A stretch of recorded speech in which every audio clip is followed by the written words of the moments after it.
ಸಮಯ 9:40. ಆಕಾಶವಾಣಿ ಮೈಸೂರು. ನಮ್ಮ ಆರೋಗ್ಯ. ಇಂದಿನ ನಮ್ಮ ಆರೋಗ್ಯ ಕಾರ್ಯಕ್ರಮದಲ್ಲಿ ಔಷಧಗಳ ಗುಣಮಟ್ಟಕ್ಕೆ ಸಂಬಂಧಿಸಿದ ಮಿಥ್ಯೆಗಳಿಗೆ ಸಮಾಧಾನ ಈ ಕುರಿತು ಮೈಸೂರಿನ ಶಾರದಾ ವಿಲಾಸ ಔಷಧ ವಿಜ್ಞಾನ ಕಾಲೇಜಿನ ಪ್ರಾಂಶುಪಾಲರಾದ ಡಾಕ್ಟರ್ ಹನುಮಂತಾಚಾರ್ ಜೋಶಿ ಕೆ ಅವರೊಂದಿಗೆ ಮಾತುಕತೆ ಕೇಳೋಣ.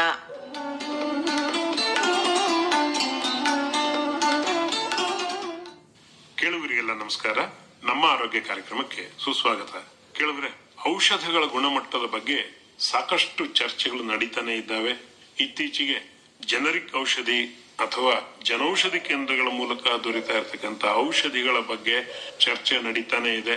ತಗೋಬೇಕೆ ಬೇಡವೆ, ಡಾಕ್ಟರ್ ಬರ್ಕೊಡ್ತಾ ಇದ್ದಾರಲ್ಲ, ಸರ್ಕಾರಿ ಆಸ್ಪತ್ರೆಗಳಲ್ಲಿ ಅಕಸ್ಮಾತ್ ಬರ್ಕೊಡೋದಾದ್ರೆ ಅದು ಜನರಿಕ್ ಔಷಧಿಯನ್ನೇ ಬರೀಬೇಕು ಅನ್ನೋದು ಕೂಡ ಇವಾಗ ಇದೆ. ಹೀಗೆಲ್ಲ ಚರ್ಚೆಗಳು ನಡೀತಾ ಇರ್ಬೇಕಾದ್ರೆ ಈ ಔಷಧಗಳ ಗುಣಮಟ್ಟವನ್ನ ಹೇಗೆ ನಿರ್ಧರಿಸ್ತಾರೆ, ಮತ್ತೆ ಜನರಿಕ್ ಔಷಧಿ ಅಂದ್ರೆ ಏನು, ಲೈಸೆನ್ಸ್ಗಳ ಬಗ್ಗೆ ಏನಾದರೂ ಮಾಹಿತಿ ಕೊಡಬಹುದಾ, ಇದನ್ನೆಲ್ಲ ತಿಳಿಸ್ಕೊಡ್ಲಿಕ್ಕಾಗಿ ಇವತ್ತು ನಮ್ಮ ಜೊತೆಗೆ ಡಾಕ್ಟರ್ ಹನುಮಂತಾಚಾರ್ ಜೋಶಿ ಅವರಿದ್ದಾರೆ. ಇವರು ಶಾರದಾ ವಿಲಾಸ ಔಷಧ ವಿಜ್ಞಾನ ಕಾಲೇಜಿನ ಪ್ರಾಂಶುಪಾಲರು. ಡಾಕ್ಟರ್ ಜೋಶಿ ಅವರಿಗೆ ನಮ್ಮ ಕಾರ್ಯಕ್ರಮಕ್ಕೆ ಸ್ವಾಗತ. ಧನ್ಯವಾದಗಳು. ಡಾಕ್ಟರ್, ಬಹಳಷ್ಟು ಜನಕ್ಕೆ ಇದೊಂದು ಪ್ರಶ್ನೆ ಇರುತ್ತೆ. ಕಾಸ್ಟ್ಲಿ ಮಾತ್ರೆ ಜನೌಷಧಿ ಕೇಂದ್ರದಲ್ಲಿ ತಗೊಂಡಾಗ ಕಾಲ್ ಭಾಗಕ್ಕೂ ಕಡಿಮೆ ರೇಟ್ ಅಲ್ಲಿ ಸಿಗ್ತಾ ಇದೆ, ಕೆಲಸ ಮಾಡುತ್ತೆಯೇ, ಗುಣಮಟ್ಟ ಹೇಗಿದೆ, ಇದನ್ನ ಬಾಯಿ ಬಿಟ್ಟು ಹೇಳಲ್ಲ. ಅದೇನೋ ಕಮ್ಮಿ ರೇಟಿಗೆ ಸಿಗುತ್ತೆ, ಕೆಲಸ ಮಾಡಲ್ ಬಿಡ್ರಿ ಅಂತೇಳಿ ಇವರೇ ತೀರ್ಮಾನ ತಗೊಳ್ಳೋದು, ಒಬ್ಬರಿಂದ ಒಬ್ಬರಿಗೆ ಈ ರಾಂಗ್ ಇನ್ಫಾರ್ಮೇಶನ್ ಅನ್ನೋದನ್ನ ಪಾಸ್ ಮಾಡ್ತಾ ಹೋಗುವಂತದ್ದು ಇದು ನಡೀತಾನೆ ಇದೆ. ಎಲ್ಲರಿಗೂ ಗೊತ್ತು, ಯಾರು ಬಾಯಿ ಬಿಟ್ಟು ಮಾತಾಡುತ್ತಿಲ್ಲ. ಆದ್ರೆ ಔಷಧಗಳ ಗುಣಮಟ್ಟ ನೀವು ಔಷಧ ವಿಜ್ಞಾನದವರೇ ಹೇಳಬೇಕು. ತಾವು ಫ್ಯಾಕ್ಟರಿಗಳ ಜೊತೆಗೂ ಕಾಂಟ್ಯಾಕ್ಟ್ ಅಲ್ಲಿ ಇದ್ದೀರಿ. ಅನೇಕ ಔಷಧ ವಿಜ್ಞಾನದ ಪ್ರೋಸೆಸ್ ಅನ್ನ ನೋಡಿರುವಂತವ್ರು, ಹೇಗಾಗುತ್ತೆ ಅನ್ನೋದನ್ನ ರಾಷ್ಟ್ರೀಯ ಮತ್ತು ಅಂತಾರಾಷ್ಟ್ರೀಯ ಮಟ್ಟದ ಮ್ಯಾಗಝಿನ್ ಗಳಲ್ಲಿ ಬರೆದಿರುವಂತವ್ರು. ಕ್ಲಾರಿಫೈ ಮಾಡ್ಬೇಕಲ್ಲ. ಖಂಡಿತ. ಈಗ ಎಲ್ಲದಕ್ಕಿಂತ ಮುಂಚೆ ತಾವು ಹೇಳಿದ್ರಲ್ಲ, ಇದು ಒಂದು ಮಿತ್ ಅಂತ ಹೇಳಬಹುದು. ತಪ್ಪಿದು. ಎರಡು ಡಿಫರೆಂಟ್ ಅಂತ ಏನೂ ಇಲ್ಲ. ನಾ ಅದಕ್ಕಿಂತ ಮುಂಚೆ ಹೇಳ್ತೇನೆ, ಒಂದು ಲೈಸೆನ್ಸಿಂಗ್ ಕೊಡಬೇಕಾದ್ರೆ ಉದಾಹರಣೆಗೆ FDA ಎಕ್ಸಾಂಪಲ್ ಕೊಡ್ತಾನೆ. ಯಾಕಂದ್ರೆ ಪ್ರಪಂಚದಾದ್ಯಂತ ಲೀಡಿಂಗ್ ಇರುವಂತದ್ದು FDA, food drug administration. Food and drug administration. ಒಂದು ಹೊಸ ಔಷಧ ಬಂದಾಗ ಅದು ರಿಸರ್ಚ್ ಆದ ನಂತರ ಏನಾಗುತ್ತೆ, ಒಂದು ಪೇಟೆಂಟ್ ಅಂತ ಕೊಡ್ತಾರೆ. ಇಷ್ಟು ವರ್ಷಗಳ ಕಾಲ ಇವರು ಮಾತ್ರ ತಯಾರು ಮಾಡಬೇಕು ಅಂತ. ರಿಸರ್ಚ್ ದುಡ್ಡು ಹಾಕಿರ್ತಾರೆ. ಹೌದು, ಅದಕ್ಕೊಂದು ಬ್ರಾಂಡ್ ಅಂತ ಕೊಡ್ತಾರೆ. ಇದನ್ನ ನಾವು ಬ್ರಾಂಡೆಡ್ ಪ್ರಾಡಕ್ಟ್ ಅಂತ. ಅದು ಪೇಟೆಂಟ್ ಮುಗಿದ ನಂತರ ಅದು ಮುಕ್ತವಾಗುತ್ತೆ ಮಾರುಕಟ್ಟೆಗೆ. ಅದನ್ನ ಯಾರು ಬೇಕಾದ್ರೂ ತಯಾರು ಮಾಡಬಹುದು. ಅದನ್ನ ಯಾರು ಬೇಕಾದ್ರೂ ಅದನ್ನ ಅವ್ರೇನ್ ಮಾಡಬಹುದು, ಲೈಸೆನ್ಸ್ ತಗೊಂಡ್ಬಿಟ್ಟು ಅದನ್ನ ಜನರಿಗೆ ಕಳಿಸುವಂತದ್ದು. ಸೂತ್ರ ಅದೇ.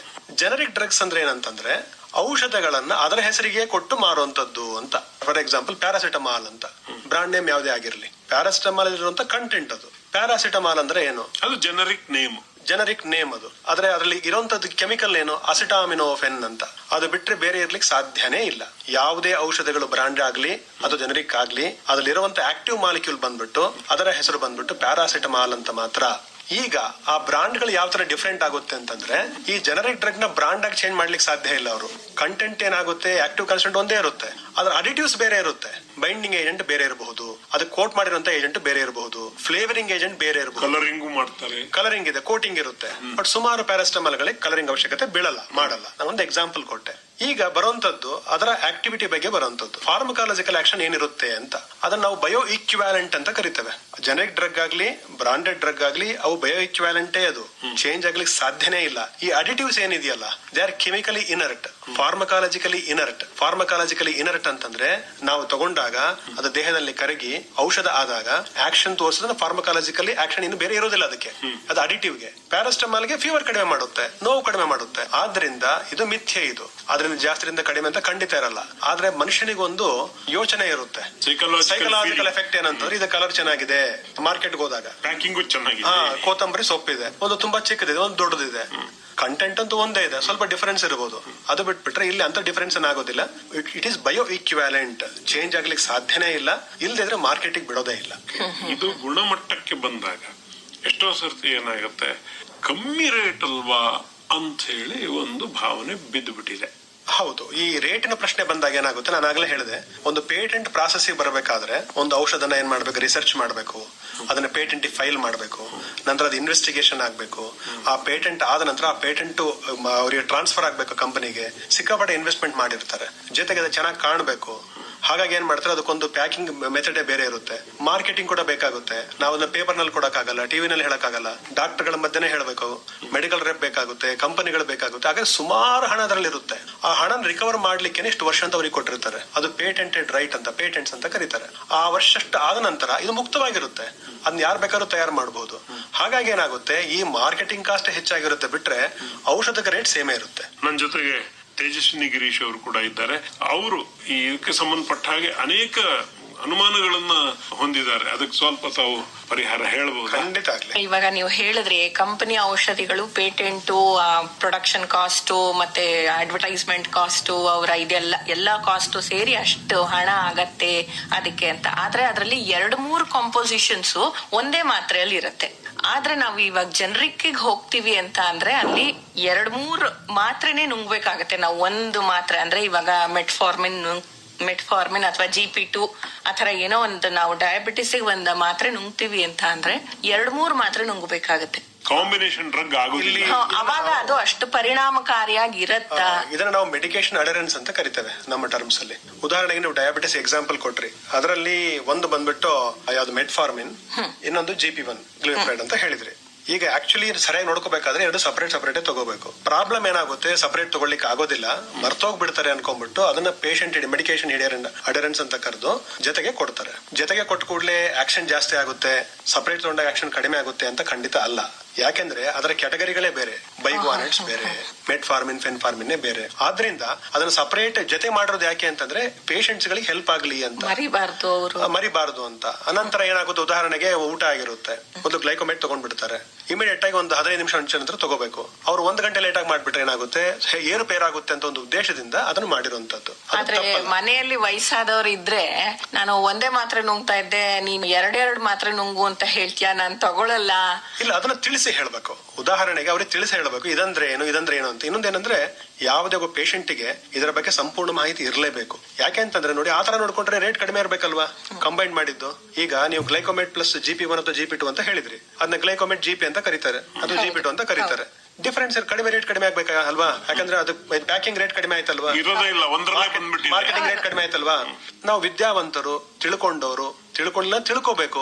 ಸಿಂಪಲ್ ಆಗಿದೆ. ಜನರಿಕ್ ಡ್ರಗ್ ಕೊನೆಗೆ ಇರೋದು ಅದರಲ್ಲಿ ಏನಿದೆ, ಇರೋಂತದೇನೆ ಮೆಟ್ಫಾರ್ಮಿನ್ ಅಂತ ಇದೆ.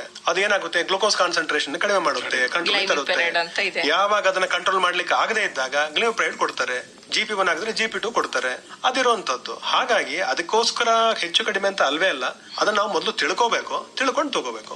ಮತ್ತೆ ಡಯಾಬಿಟಿಸ್ ಅಲ್ಲೇ ನಂದು ಇನ್ನೊಂದು ಅನುಮಾನ ಅಂತ ಅಂದ್ರೆ, ಈ ಇನ್ಸುಲಿನ್ ತಗೊಳ್ಳೋರು ಇರ್ತಾರಲ್ಲ, ಆ ಒಂದು ಬ್ಯಾಚ್ ಅಂದ್ರೆ ಇವಾಗ ಅವ್ರು ಒಂದು ಸರ್ತಿ ಅವರು ಆ ಪೆನ್ಫಿಲ್ ಏನೋ ಪರ್ಚೇಸ್ ಮಾಡಿದಾಗ ಅದ್ರಲ್ಲಿ ಕಡಿಮೆ ಆಗಿರುತ್ತೆ. ಆದ್ರೆ ನೆಕ್ಸ್ಟ್ ಅವ್ರು ಮತ್ತೆ ಬೈ ಮಾಡಿದಾಗ ಅವ್ರಿಗೆ ಆ ಬ್ಯಾಚ್ ಇದ್ರಲ್ಲಿ ಕಡಿಮೆ ಆಗಿರಲ್ಲ ಅಂತ ಅವ್ರ ಮನ್ಸಿಗೆ ಬಂದಿರುತ್ತೆ. ಅದು ನಿಜಾನ? ಅಲ್ಲ, ಅದನ್ನ ನಿಜ ಸುಳ್ಳು ಅಂತ ಹೇಳಲಿಕ್ಕೆ ಆಗೋದೇ ಇಲ್ಲ. ಯಾಕಂದ್ರೆ ನೀವು ಕಂಪ್ಲೀಟ್ ಅದನ್ನ ಏನ್ ಮಾಡ್ಬೇಕಾಗುತ್ತೆ, ಅದನ್ನ ನೀವು ಅನಲೈಸ್ ಮಾಡ್ಬೇಕಾಗುತ್ತೆ. ಮನುಷ್ಯನ ಸ್ಥಿತಿ ಬೇರೆ ಬೇರೆ ಇರುತ್ತೆ. ಈ ಗ್ಲೂಕೋಸ್ ಕಾನ್ಸಂಟ್ರೇಷನ್, ನಾನು ಡಾಕ್ಟರ್ ಅಲ್ಲ, ನಾನು ಕಂಪ್ಲೀಟ್ಲಿ ಕಂಪ್ಲೇಂಟ್ ಟು ಫಾರ್ಮಸಿ, ಅದ್ರ ಬಗ್ಗೆ ತಿಳಿದ್ರಿಂದ ಹೇಳ್ತೇನೆ. ಗ್ಲೂಕೋಸ್ ಯಾವ ಬೇಕಾದ್ರೂ ಜಾಸ್ತಿ ಆಗ್ಬೋದು, ನೀವು ತುಂಬಾ ಕಂಟ್ರೋಲ್ ಮಾಡಿರ್ಬೋದು. ಒಂದು ಬಾಳೆಹಣ್ಣು ತಿಂದ್ಕೊಳ್ಳಿ, ಸಡನ್ ಆಗಿ ಜಾಸ್ತಿ ಆಗ್ಬೋದು, ಕಡಿಮೆ ಆಗ್ಬೋದು. ಇದೇ ಟೈಮ್ ನಲ್ಲಿ ಕಂಪ್ಲೀಟ್ ಫುಲ್ ಡೇ ಒಂದೇ ಇರುತ್ತೆ ಅಂತ ಹೇಳಲಿಕ್ಕೆ ಸಾಧ್ಯನೇ ಇಲ್ಲ. ಅಂತ ಔಷಧಗಳು ಯಾವುದೂ ಇಲ್ಲ, ಅದು ಸಾಧ್ಯನೂ ಇಲ್ಲ. ಏನಂದ್ರೆ ತುಂಬಾ ಅಬ್ನಾರ್ಮಲ್ ಆಗ್ಬಾರ್ದು, ಆರ್ಗನ್ಸ್ ತೊಂದರೆ ಆಗ್ಬಾರ್ದು ಅಂತ ಔಷಧಿಗಳು ತಗೊಳ್ಳೋಂಥದ್ದು ಬಿಟ್ರೆ ನಮ್ಮ ಹತ್ರ ಮ್ಯಾಜಿಕ್ ಪಿಲ್ ಅಂತ ಅನ್ನೋದು ಯಾವುದೂ ಇಲ್ಲ. ಬೆಳಗ್ಗೆಯಿಂದ ಶುರು ಮಾಡಿ 6 ಗಂಟೆಯಿಂದ ಮರುದಿನ ಬೆಳಗ್ಗೆ 6 ಗಂಟೆವರೆಗೂ ಸೇಮ್ ಕಾನ್ಸಂಟ್ರೇಷನ್ ಮೇಂಟೈನ್ ಮಾಡುತ್ತಂತ ಔಷಧ ನಮ್ಮಲ್ಲಿ ಸದ್ಯಕ್ಕೆ ಯಾವುದು ಇಲ್ಲ. ಒಂದು ವಿಚಾರ. ಎರಡನೇದೇನಂತಂದ್ರೆ ಇನ್ಸುಲಿನ್ ಇದೆ, ನೀವು ಅದನ್ನ ರಿಪೋರ್ಟ್ ಮಾಡಿ. ಫಾರ್ಮಕೋ ವಿಜಿಲೆನ್ಸ್ ಅಂತ ನಾವು ಕರಿತೇವೆ. ನೀವು ವೆಬ್ಸೈಟ್ಗೆ ಹೋಗ್ಬಿಟ್ಟು ಆ ಕಂಪನಿಗಳಲ್ಲಿ ಕೊಟ್ಟು ಕೇಳಿರ್ತಾನೆ, ಅಲ್ಲಿ ನೀವು ಮೆನ್ಷನ್ ಮಾಡಬೇಕು, ನಾನು ಈ ತರ ಮಾಡಿದೆ, ಈ ತರ ಚೇಂಜ್ ಆಗಿದೆ, ಇದಕ್ಕೆ ಇನ್ಪುಟ್ಸ್ ಕೊಡಿ ಅಂದಾಗ ಅದಕ್ಕೆ ಅವ್ರು ಖಂಡಿತ ಆನ್ಸರ್ ಕೊಡ್ಲೇಬೇಕಾಗುತ್ತೆ. ಆಮೇಲೆ ನಾನಾ ರೀಸನ್ಸ್ ಇರ್ಬೋದು, ಬರೀ ನಿಮಗೆ ಬ್ಯಾಚ್ ಚೇಂಜ್ ಆಗಿದೆ ಅಂತ ಅಲ್ಲ, ಊಟ ಚೇಂಜ್ ಆಗಿರ್ಬೋದು, ಅಥವಾ ಅವ್ರು ತಗೊಳ್ಳೋ ರೀತಿ, ನೀಡಲ್ಸ್ ಚೇಂಜ್ ಮಾಡ್ಕೊಂಡಿರ್ತಾರೋ ಇಲ್ವೋ. ನಾನಾಗ್ಲೂ ಒಂದು ವರ್ಡ್ ಯೂಸ್ ಮಾಡಿದೆ, ಬಯೋ ಇಕ್ವಿವ್ಯಾಲೆಂಟ್ ಅಂತ. ಅದು ಬ್ರಾಂಡೆಡ್ ಆಗ್ಲಿ ಜನರಿಕ್ ಆಗ್ಲಿ ಯಾವುದೇ ಆಗ್ಲಿ ಸೇಮ್ ಇರುವಂತದ್ದು. ಸೊ ನಾನು ಪಾಯಿಂಟಿಗೆ ಬಂದಾಗ ಪೇಟೆಂಟ್ ಮುಗಿದ ನಂತರ ಜನರಿಕ್ ಡ್ರಗ್ಸ್ ನಾವು ಮಾಡ್ಕೋಬಹುದು. ಹಾಗಾಗಿ ಅಷ್ಟು ರೇಟ್ ಡಿಫರೆನ್ಸ್ ಅಲ್ಲಿದೆ. ಒಂದು. ಎರಡನೇದು ಬ್ರಾಂಡೆಡ್ ಡ್ರಗ್ ಗಳಿಗೆ ಅವರು ಎಲ್ಲಾ ಕಡೆಯಿಂದ ಒಂದು ಲಾಭ ಇರುತ್ತೆ, ಹಾಗಾಗಿ ಅದು ಡಿಫರೆನ್ಸ್ ಆಗೇ ಆಗುತ್ತೆ. ಹಾಗೆ. ಮತ್ತೆ ಕೆಲವು ಡಾಕ್ಟರ್ಗಳು ಜನೌಷಧಿಯಲ್ಲೇ ಪರ್ಚೇಸ್ ಮಾಡಿ ಅಂತ ಹೇಳ್ತಾರೆ, ಆದ್ರೆ ಕೆಲವರು ಅದನ್ನ ಸಜೆಸ್ಟ್ ಮಾಡಲ್ಲ. ಯಾರು ಸಜೆಸ್ಟ್ ಮಾಡೋದಿಲ್ವೋ ಅವರು ಸ್ವಲ್ಪ ಅವೇರ್ನೆಸ್ ತಗೋಬೇಕು. ಜೊತೆಗೆ ನಾವು ಫಾರ್ ಎಕ್ಸಾಂಪಲ್ ನಮ್ಮಲ್ಲಿ ಹಿಂಜರಿಕೆ ಬಹಳ. ಈಗ ನಾವು ಗೌರವ ಕೊಡಬೇಕು, ಡಾಕ್ಟರ್ ಆಗ್ಲಿ, ಫಾರ್ಮಸಿಸ್ಟ್ ಆಗ್ಲಿ, ನರ್ಸ್ ಆಗ್ಲಿ, ಯಾರಾಗ್ಲಿ ಗೌರವ ಕೊಡುವಂಥದ್ದು ನಮ್ಮ ಸಂಸ್ಕಾರ. ಪ್ರಶ್ನೆ ಕೇಳೋದು ತಪ್ಪಲ್ಲ. ಈ ಉದಾಹರಣೆಗೆ ನಾವು ತಿಳ್ಕೊಂಡಿದ್ವಿ ಜನರಿಕ್ ಡ್ರಗ್ಸ್ ಅಂತ, ನಾವು ಇಂಟರ್ನೆಟ್ ಅಲ್ಲಿ ಹಾಕಿದ್ರೆ ಗೊತ್ತಾಗುತ್ತೆ. ಎರಡು ಒಂದೇ ಮಾಲಿಕ್ಯೂಲ್ ಆದಾಗ ಇದನ್ನ ಯಾಕೆ ತಗೋಬೇಕು ಅಂತ ನೀವು ಕೇಳಿದ್ರೆ ತಪ್ಪಿಲ್ಲ. ಅದರಲ್ಲಿ ಏನ್ ತಪ್ಪಿದೆ? ನಾನ್ ರಿಸ್ಕ್ ತಗೊಳಲ್ಲ ಅನ್ನೋ ಮಾತು ಹೇಳಿದ್ದಾರೆ. ಅಪ್ಪಿ ಅವರು ಫಾರ್ಮಸಿಸ್ಟ್ ಏನ್ ಮಾಡ್ತಾನೆ, ಸರ್ ಈ ಕಂಪನಿದಿಲ್ಲ, ಈಕ್ವಲೆಂಟ್ ಇನ್ನೊಂದು ಕೊಡ್ತೀನಿ ಅಂತ ಅನೇಕ ಬಾರಿ ಕೊಟ್ಟಿದ್ದಾರೆ. ಅದರ ಬಗ್ಗೆ ನಾನ್ ಗ್ಯಾರಂಟಿ ಕೊಡಲ್ಲ, ನಾನ್ ಬರ್ದಿದ್ದಾದ್ರೆ I know what it is, ಈ ಮಾತನ್ನ ಹೇಳಿದ್ದುಂಟು. ಇಲ್ಲಿ ಏನಾಗಿದೆ, ಅವರ ಮಾತುಗಳನ್ನ ನಾವು ರಿಯಾಕ್ಟಿವ್ ಆಗಿ ಹೇಳಲಿಕ್ಕೆ ಸಾಧ್ಯ ಇಲ್ಲ. ಅದು ಯಾವ ಕಂಟೆಕ್ಸ್ಟ್ ಅಲ್ಲಿ ಹೇಳ್ತಾರೆ ಅಂತ ನೋಡ್ಕೋಬೇಕಾಗುತ್ತೆ. ಒಂದು ಏನಂದ್ರೆ ಫಾರ್ಮಸಿಸ್ಟ್ ಅದನ್ನ ಚೇಂಜ್ ಮಾಡ್ಬೇಕಂದ್ರೆ ಡಾಕ್ಟರ್ ಪರ್ಮಿಷನ್ ತಗೊಂಡ್ ಮಾಡ್ಬೇಕಂತ ರೂಲ್ ಇದೆ. ಆದರೆ ಅದೇ ಔಷಧಿ, ಅದೇ ಕಂಟೆಂಟ್ ಇನ್ನೊಂದ್ರಲ್ಲಿದ್ರೆ ಕೊಡ್ಲಿಕ್ಕೆ ತಪ್ಪಿಲ್ಲ, ಕೇಳಿ ಕೊಡಬಹುದು. ರಿಸ್ಕ್ ಯಾವ ತರ ಅಂತ ಕೇಳಬಹುದು. ಉದಾಹರಣೆಗೆ ಜನರಿಕ್ ಅಂತ ಇದು ಬಂದಾಗ ನಾವು ಇವತ್ತು ಡಿಸ್ಕಷನ್ ಮಾಡ್ತಾ ಇದೀವಲ್ಲ, ಮೆಟ್ಫಾರ್ಮಿನ್ ನಂತರ ಇನ್ನೊಂದು ಯಾವ್ದೋ ಒಂದು ಅಂತ, ಗ್ಲೈಕೋಮೆಟ್ ತಗೊಳ್ಳೋಣ. ಮೆಟ್ಫಾರಿನ್ ಜನರಿಕ್ ಬರುತ್ತೆ, ಗ್ಲೈಕೋಮೆಟ್ ಬ್ರಾಂಡೆಡ್ ಬರುತ್ತೆ. ಒಂದು ಎಕ್ಸಾಂಪಲ್ ಕೊಡ್ತಾ ಇದ್ದೇನೆ, ಯಾಕಂದ್ರೆ ಎಲ್ಲರಿಗೂ ಗೊತ್ತಿರುವಂತದ್ದು ಅಂತ. ಅದನ್ನೇ ಯಾಕೆ ಕೊಟ್ಟಿದ್ದೀನಿ ಅಂತ ಅದ್ರಲ್ಲಿ ಯಾವ್ದೇ ರೀತಿ ಮಹತ್ವ ಇಲ್ಲ. ಈಗ ಡಿಫರೆನ್ಸ್ ಇದರಲ್ಲಿ ಏನಿದೆ? ಏನು ಇಲ್ಲ. ಅದು ಮೆಟ್ಫಾರ್ಮಿನ್, ಇದು ಮೆಟ್ಫಾರ್ಮಿನ್. ಅದರ ಕೆಮಿಕಲ್ ನೇಚರ್ ಒಂದೇ, ಇದ್ರ ಕೆಮಿಕಲ್ ನೇಚರ್ ಒಂದೇ. ಬಯೋಕ್ಯುವ್ಯಾಲೆನ್ಸ್ ಒಂದೇ, ಇದು ಬೈಕ್ಯುವ್ಯಾಲೆನ್ಸ್ ಒಂದೇನೆ. ಅದ್ರ ಮೇಲೆ ಆಗಿರುವಂತ ರಿಸರ್ಚ್ ಅದನ್ನೇ, ಇದಕ್ಕೂ ರಿಸರ್ಚ್ ಒಂದೇನೆ. ಡಿಫರೆನ್ಸ್ ಏನಾಗಬಹುದು, ಕೆಲವು ಕಡೆ ಅಡಿಟಿವ್ಸ್ ಗಳನ್ನ ಹಾಕಿರ್ತಾರೆ. ಅದರಲ್ಲಿ ಅಡಿಟಿವ್ ಗಳನ್ನ ಹಾಕಿದ್ರೆ ಮಾತ್ರ ಅಂತ. ಹಾಗಾಗಿ ಅಡಿಟಿವ್ ಗಳು ಕೆಮಿಕಲ್ ಇನರ್ಟ್ ಅಂತ ನಾಗ್ಲೇ ಹೇಳಿದೆ. They are chemically and pharmacologically inert. ಅದನ್ನ ತಗೊಳ್ಳೋದ್ರಿಂದ ಯಾವುದೇ ರೀತಿಯ ಬೇರೆ ಆಕ್ಷನ್ಸ್ ಗಳು ದೇಹದಲ್ಲಿ ಆಗೋದಿಲ್ಲ ಅಂತ ಅದನ್ನ ನಾವು ತಿಳ್ಕೋಬೇಕು. ಸರ್, ಇಷ್ಟೆಲ್ಲ ಚರ್ಚೆಗಳ ಮಧ್ಯೆ ಜನಕ್ಕೆ ಜನೌಷಧಿ ಬಗ್ಗೆ ನಂಬಿಕೆ ಬರಬೇಕು ಅಂದ್ರೆ ಏನ್ ಮಾಡಬೇಕು? ನಾನು ಜನೌಷಧಿ ಅಂತ ಅನ್ನೋದಕ್ಕಿಂತ ಜನರಿಕ್ ಡ್ರಗ್ಸ್ ಬಗ್ಗೆ ಮಾತ್ರ ಹೇಳ್ತೇನೆ. ಜನೌಷಧಿಗಳಲ್ಲಿ ಸುಮಾರು ಜನೌಷಧಿ ಅನ್ನೋ ಪದ ಯಾಕೆ ಬಳಸ್ತೇವೆ ಅಂದ್ರೆ, ಜನರಿಕ್ ಅನ್ನೋ ಪದ ಜನಕ್ಕೆ ಹೆಚ್ಚು ಪರಿಚಯ ಆಗಿಲ್ಲ. ಮತ್ತೆ ಜನರಿಕ್ ಡ್ರಗ್ಸ್ ಈಗ ಸಿಗ್ತಾ ಇರೋದು ಜನೌಷಧಿ ಕೇಂದ್ರಗಳ ಮೂಲಕ. ಈಗಾಗಲೇ ಬಹಳಷ್ಟು ಜನ ವಲಸೆ ಹೋಗಿದ್ದಾರೆ ಬ್ರಾಂಡೆಡ್ ಇಂದ ಈ ಕಡೆಗೆ ಬಂದು. ಯಾಕೆ ಅಂದ್ರೆ ಕಾಸ್ಟ್ ಎಫೆಕ್ಟಿವ್, ರಿಯಲಿ ಚೀಪ್. ಮತ್ತೆ ಒಂದು ಸ್ಟ್ರಿಪ್ಪಿಗೆ 200 ರೂಪಾಯಿ ಕೊಡೋ ಬದಲಾಗಿ 35 ರೂಪಾಯಿಗೆ ಬರ್ತದೆ ಅಂತ ಹೇಳಿ ಗೊತ್ತಾದಾಗ ಎಲ್ಲರಿಗೂ ಅಯ್ಯೋ ಇಷ್ಟು ಚೀಪ್, ಮತ್ತೆ ಅದನ್ನೇ ತಗೊಳ್ಳೋಣ ಅನ್ನೋ ತರ ಬರ್ತದೆ. ತುಂಬಾ ಒಳ್ಳೇದು. ಜನೌಷಧಿ ತುಂಬಾ ಒಳ್ಳೆ ಪ್ರಮುಖ ಕಾರ್ಯಕ್ರಮ. ಭಾರತ ಸರ್ಕಾರ ತುಂಬಾ ಆಸೆಯಿಂದ ಮಾಡಿದಂತದ್ದು. ನಾವು ಸುಮಾರು ಪ್ಲಾಟ್ಫಾರ್ಮ್ ಗಳನ್ನ ಪ್ರಮೋಟ್ ಮಾಡ್ತಾ ಇದ್ವಿ ನಾವೆಲ್ಲ. ಈಗ ಏನು ಕೆಲವು ಕಾರಣಾಂತರಗಳಿಂದ ರಾಜಕೀಯ ಕಾರಣಗಳಿಂದ ತೊಂದರೆಗಳಾಗಿದೆ, ಅದ್ರ ಬಗ್ಗೆ ಮಾತಾಡೋದೇನ್ ಬೇಡ. ಬಟ್ ಏನಂತಂದ್ರೆ ಜನರಿಕ್ ಡ್ರಗ್ಸ್ ಏನಿದೆ, they are equally competent, they are bio equivalent. ನಾವು ಬಯೋ ಅವೈಲಬಿಲಿಟಿ ಅಂತ ಕರಿತೇವೆ. ಒಂದು ಔಷಧ ಏನಾಗುತ್ತೆ, ಒಂದು ಟ್ಯಾಬ್ಲೆಟ್ ತಗೊಂಡಾಗ ಅದು ಕರಗಬೇಕು, ಡಿಸ್ಇಂಟಿಗ್ರೇಟ್ ಆಗ್ಬೇಕು, ಡಿಸಲ್ಯೂಟ್ ಆಗ್ಬೇಕು, ಅಂದ್ರೆ ಲಿಕ್ವಿಡ್ ಆಗ್ಬೇಕು, ನಂತರ ಅಬ್ಸಾರ್ಪ್ಷನ್ ಆಗ್ಬೇಕು. ಅಬ್ಸಾರ್ಬ್ ಆದ ನಂತರ ರಕ್ತಕ್ಕೆ ಹೋಗ್ಬೇಕು. ಅದು systemic circulation, blood brain barrier ಅಂತ ಇರುತ್ತೆ, ಅದನ್ನ ಕ್ರಾಸ್ ಮಾಡ್ಕೋಬೇಕು. ಮಾಡಿದ ನಂತರ ಇದು ಎಫೆಕ್ಟ್ ತೋರಿಸುವಂತದ್ದು. ಆದ್ದರಿಂದ ನಾವು ಜನರಿಕ್ ಡ್ರಗ್ಸ್ ತಗೊಂಡ್ರು ಇದು ತಗೊಂಡ್ರು ಇಲ್ಲಿ ಯಾವ್ದಂತದ್ದು ಇಂಪಾರ್ಟೆಂಟ್ ಅಲ್ಲ, ಮಾಲಿಕ್ಯೂಲ್ ಇಂಪಾರ್ಟೆಂಟ್. ಸೊ ಒಟ್ಟಾರೆ ಔಷಧಗಳ ಗುಣಮಟ್ಟವನ್ನ ಕಾಪಾಡೋದಕ್ಕೆ ಸರ್ಕಾರ, ಫಾರ್ಮಸ್ಯೂಟಿಕಲ್ ಕಂಪನಿ ತುಂಬಾನೇ ಎಚ್ಚರ ವಹಿಸ್ತಾ ಇದೆ ನಿಜ. ಆದ್ರೆ ಜನರ ಮಾನಸಿಕ ರಿಸೆಪ್ಷನ್ ಏನಿದೆ ಅಂದ್ರೆ ಒಪ್ಪಿಕೊಳ್ಳುವಿಕೆ, ಇದು ಯಾರಿಂದ ಆಗಬೇಕು, ಮತ್ತೆ ಹೇಗೆ ಇದನ್ನು ಜನರ ಹತ್ತಿರಕ್ಕೆ ತಗೊಂಡು ಹೋಗ್ಬೇಕು? ನೀವು ತುಂಬಾ ಒಳ್ಳೆ ವಿಚಾರ ಹೇಳಿದ್ರಿ. ಈಗ ಏನಾಗಿದೆ, ಒಂದು ಫಾರ್ಮಸ್ಯೂಟಿಕಲ್ ಪ್ರಾಡಕ್ಟ್ ಬಂದಾಗ ತುಂಬಾ ಸ್ಟ್ರಿಂಜೆಂಟ್ ಆಗಿ ಚೆಕ್ ಆಗಿರುತ್ತೆ. ಆತರ ಎಲ್ಲ ಮಾಡಿ ಕಂಪನಿಗಳನ್ನ ಇದು ಮಾಡಕ್ ಆಗೋದಿಲ್ಲ. ಜೊತೆಗೆ ನಾವು ಕೆಲಸ ಮಾಡ್ತಾ ಇರುವಂತದ್ದು ರೋಗಿಗಳ ಬಗ್ಗೆ, ಇಂಟರ್ನಲ್ ದೇಶದ ಬಗ್ಗೆ ನೋಡ್ಕೊಳ್ಳುವಂಥದ್ದು ಕೂಡ.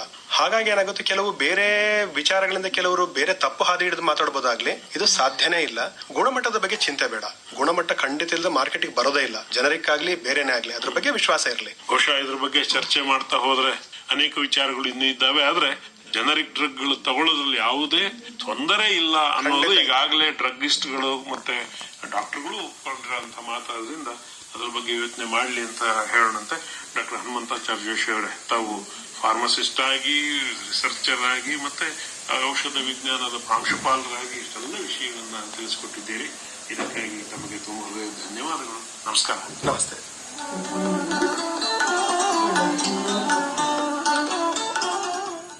ಇದುವರೆಗೆ ಔಷಧಗಳ ಗುಣಮಟ್ಟಕ್ಕೆ ಸಂಬಂಧಿಸಿದ ಮಿಥ್ಯೆಗಳಿಗೆ ಸಮಾಧಾನ ಈ ಕುರಿತು ಮೈಸೂರಿನ ಶಾರದಾ ವಿಲಾಸ ಔಷಧ ವಿಜ್ಞಾನ ಕಾಲೇಜಿನ ಪ್ರಾಂಶುಪಾಲರಾದ ಡಾಕ್ಟರ್ ಹನುಮಂತಾಚಾರ್ ಜೋಶಿ ಕೆ ಅವರೊಂದಿಗೆ ಮಾತುಕತೆ ಕೇಳಿದಿರಿ. ಇವರೊಂದಿಗೆ ಭಾಗವಹಿಸಿದ್ದವರು ಬೇದ್ರೆ ಮಂಜುನಾಥ್ ಹಾಗೂ ತೇಜಸ್ವಿನಿ ಗಿರೀಶ್. ಈ ಕಾರ್ಯಕ್ರಮ ಆಕಾಶವಾಣಿ ಮೈಸೂರು ಕೇಂದ್ರದಿಂದ ಮೂಡಿಬಂತು.